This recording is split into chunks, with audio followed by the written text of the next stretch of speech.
Watabajii afur bara 2017 akka murtee hordoftaa fi daawwattoota JMN irraa oduu galgala kanaaf qindeeffannee isinitti himna. Oduu waliin kan isin faana turu Ammisraa Bayaanii fi Waayila Koola Misreeti. Jalqaba irratti mataa oduu isinitti himuu eegalla. Daldalaan qondaalaas ta'ee hojjetaa gowwoomsuun amala godhatee jira Muummee Ministeeraa Dr. Abiyyi Ahmed. Galiin bara kana birrii biliyoona 7.2 gahuunis ibsameera. Odeeffannoon abbaa warraa Galatee Burqaa to'annaa seeraa jala oolee ja'an odeeffannoo sobaa ta'uu poolisii magaalaa Finfinnee beeksisee jira. Oduu biyya alaatiin Ameerikaa fi Chaayinaan marii daldalaa irratti waliigaluunis ibsameera. Kunneen matootii oduutii gara bal'ina oduutti seenna. Daldalli qondaala yookaan immoo hojjetaa idilee haa ta'u carraa argate hundatti gowwoomsuun akka amalatti ilaaluun kunis sirreeffamuu qaba jedhama Ministeerri Muummee Dr. Abiyyi Ahmed. Sababa gowwoomsaan baay'achaa dhufeen kontirbaandiin lakkoofsa hin qabne babal'achaa jiraachuu fi boba'aan qoftii yoo ilaalle biyya alaatii galchina. Garuu uummanni keenya boba'aa deeggarsaa waliin galfamu karoorfate biyyoota ollaa hundatti erguun gurguraa jiraachuu Dr. Abiyyi dubbatanii jiran. Itti dabaluunis Dr. Abiyyi Ahmed boba'aan nuti deeggarsaan galchinu Itoophiyaa osoo hin taane biyyoota ollaa fayyadaa jiraachuu fi warqiin horii fi qamadiin seeraan ala biyyaa bahaa jiraachuus himanitti jiru. Hanni akka beekumsaatti waan laalamuuf akka bifa kalaqaatti ilaalama. Biyya abjuu fi mul'ata waloo hin qabne kana kan raawwatu jaan Dr. Abiyyi. Hannaa fi hanni naannoo hunda keessatti amala kan ta'ee fi haa ta'u malee maallaqni mootummaan fidu hundi misoomaaf oolaa jiraachuu Muummee Ministeeraa Dr. Abiyyi Ahmed dubbatanii jiran. Hanni akka kana biyyattitti geggeeffamu kunis dhibbantaa 50 abbootii qabeenyaatiin kan geggeeffamu jiruu fi dargaggoota reefuu lafaa dhufanis hanna kana irratti akka hirmaatan shaakalchiisaa jiraachuu abbootiin qabeenyaa akka itti jiran Dr. Abiyyi Ahmed himanitti jiru. Kana malees abbootiin qabeenyaa irra caalatti nageenya biyya kana booressaa isaan akka jiranii fi ibsuudhaan odoo keellaan kaafame meeshaalee waraana Finfinnee galuu danuu akka ta'us Dr. Abiyyi Ahmed himanitti jiru.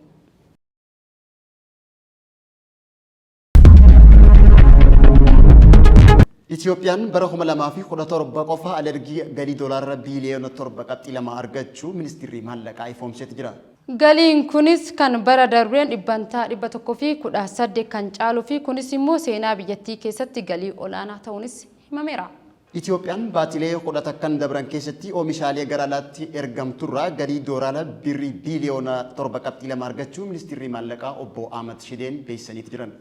Walgahii idilee 35ffaa waggaa afuraffaa mana maree bakka bu'oota uummataa jaffaa kaleessaa ta'ame irratti ibsa kennameen bara baajataa kana ji'oota 11 jalqabaa keessatti ala ergii irraa galiin doolaara biliyoona 7.2 argamu ministeerri maallaqaa beeksiseera. Galiin kunis kan bara dabreerra dhibbantaa 118 kan caaluu fi kunis seenaa biyyattii keessatti galii olaanaa ta'utu ibsame.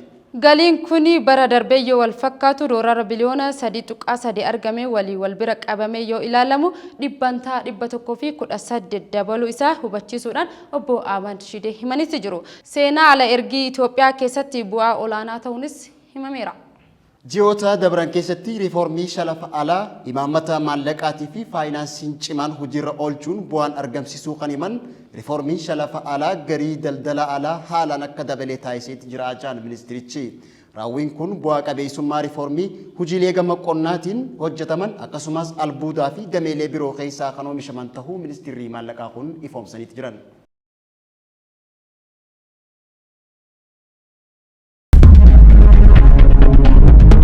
Odeeffannoo abbaan warraa atileet Galatee Burqaa duraanii Taaddalaa Gabramadiin Gabramaaram to'annoo seeraa jalaa akka hin oolin dubbii himaan poolisii magaalaa Finfinnee Komaandar Maarqos Taaddasaa odeeffannoon akkanaa soba ta'us himanitti jiru. Odeeffannoo tana ofiifis sooshaal miidiyaa irraa akka argee kan himan Komaandar Maarqos hanga ammaatti gama poolisii magaalaa Finfinneetiin to'annoon akkasii soba ta'uu beeksiseeti jira.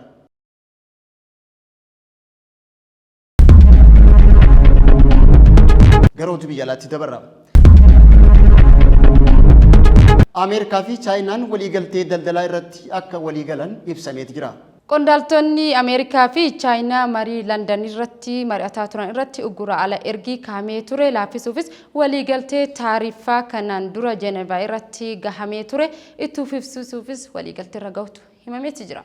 Mariin biyyoota lamaaf Londanitti taa'amtee erga xumuramteen booda ministeerri daldala Ameerikaa Hawaard Luutingi akka himanitti waliigalteen tun daballii taarifaa olaanaa biyyoota jidduu jiru hir'isuuf Jeneevaatti waliigalamee kan itti fufu ta'uu himaniiti jiran. Ministeerri daldalaa Chaayinaa Li Qingang gama isaaniitti waliigalteen amma waliigalame tuni hojiirra oolmaadhaafis hayyamaadhuma hooggantoota biyyoota lameenii eegaa jiraachuu dubbachuu isaanis Roosters gabaasetti jira. Kabajamtoota daawwattoota hordoftoota GMN irraa oduun galgala kanaaf qabnee dhiyaanne kan gammaatti caqasaa turtanii gama keenyaan nagaatti.